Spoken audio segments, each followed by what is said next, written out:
It's a tale as old as time. Boy buys car, boy says he's gonna fix car, and car is frozen in time. And in this case, I do literally mean frozen in time.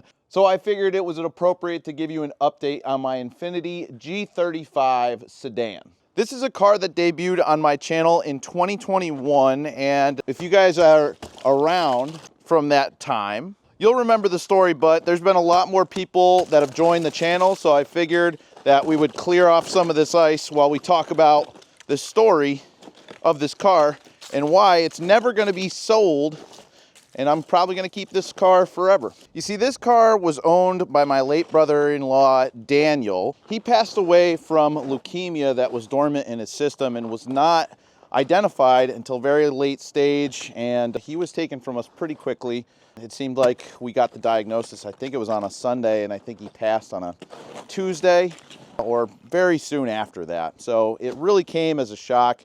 He was very young, and he loved this Infiniti. And you might be asking, why an Infiniti? Why a G35 sedan? Like, it's not that exciting. Woo, it is cold out here. 10 degrees right now. Holy cow. And the wind is whipping, so hopefully you guys can hear me. But you guys have to understand that Daniel was actually, he grew up in South Africa, and you know, cool cars were kind of in short supply there, and this was a very attainable dream car for him. This is something that he always wanted, and what makes this special is this right here. It is actually a 6-speed transmission, which is not very common in these cars, and it's also rear-wheel drive. And that's paired up with the legendary VQ engine, which we know a little bit about on this channel, seeing that we are very much into the VQs. We like them a lot. We think they're reliable and a lot of fun. And they even sound good with the right exhaust. That's a controversial opinion, but it's a correct opinion. Now, when Daniel married my sister and moved to the United States, he was like, I am gonna get a G35. Will you help me find one? Oh, man. There's like 2 inches of ice. And of course I said yes, because who doesn't love a good Facebook Marketplace challenge to find a car that's hard to find? Yes, a G35 is a dime a dozen, but a rear-wheel drive 6-speed sedan, a little tougher than you would think. So tough that we were able to find just one in 6 months within a 300-mile radius of both of us. He was in Florida, I was in Connecticut. And the guy who was selling, he ended up backing out on us. And I don't know if I'm gonna be able to clear all this snow off today. Oh, look at this. Oh, this is for you, Dan. That was a big piece. See if we can get another one. But nevertheless, we kept looking, and we ended up finding this bad boy down in Florida. And Dan was ecstatic about finding this car. Every single day, he would tell me about how fast he got it on the highway and what tires and what modifications he was gonna get. And he just bought some brand new tools, all that really exciting stuff that comes along with buying your first fun sports car, you know? I'll put air quotes, this is a nice sporty car, but you know what? Everybody has different definitions, but this was like peak for Daniel, and I love that. Let's get this last bit off here. Ugh. Daniel was always a positive guy, and his passion for cars was unmatched. He knew more than me, and I'll never forget how excited he was when I went down to Florida and he took me on the first test drive with this car. He had just put some new tires on it, and he was like, dude, we're gonna rip this thing. It's gonna be a lot of fun. And we had a lot of fun. Another reason why Daniel was so special to me is because he was a videographer that was extremely talented. And when I told him I wanted to make content on my cars, because I've been into cars for a long time, but I haven't been, you know, making content forever. And he was the one who really encouraged the YouTube channel and helped me pick out my first camera, my first editing video we did together. Sometimes I would fly down for an entire weekend just to shoot cars for free and then edit them, put them on YouTube, and just have a good time, hang out. We had a very close relationship. Whew, look at that piece.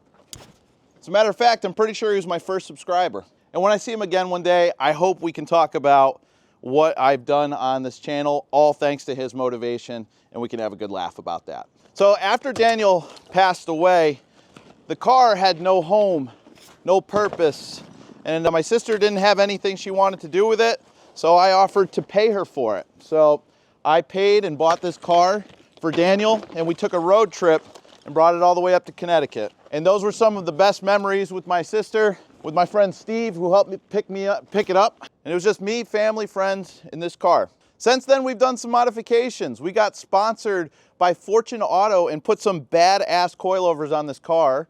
And we also got a great set of Kansei wheels that we put on the car. We also cleaned up the headlights, which turned yellow again, but that's okay. We also had some donated parts like this Momo steering wheel and hub that Steve hooked up for us, and some clear markers that are really rare somebody donated to the build. And in addition to that, we have some parts on standby like these Infiniti big brake kit, and we even have my old Precision that we might rebuild and try and slap on there, but haven't decided on that yet. And the Kansei wheels that were on the car before were the exact same as these, but they were too wide. We had to roll the fenders, and it was just ridiculous how wide they were. So we went ahead and traded them in for a smaller spec, and these should work. So we were making some great progress on the build, but like all life, it happens. There is a lot of unexpected things in life that take your eyes off the prize, and other things become bigger priorities. For me, my wife and I bought this house. We were looking for a place to live for almost a year before we got this house.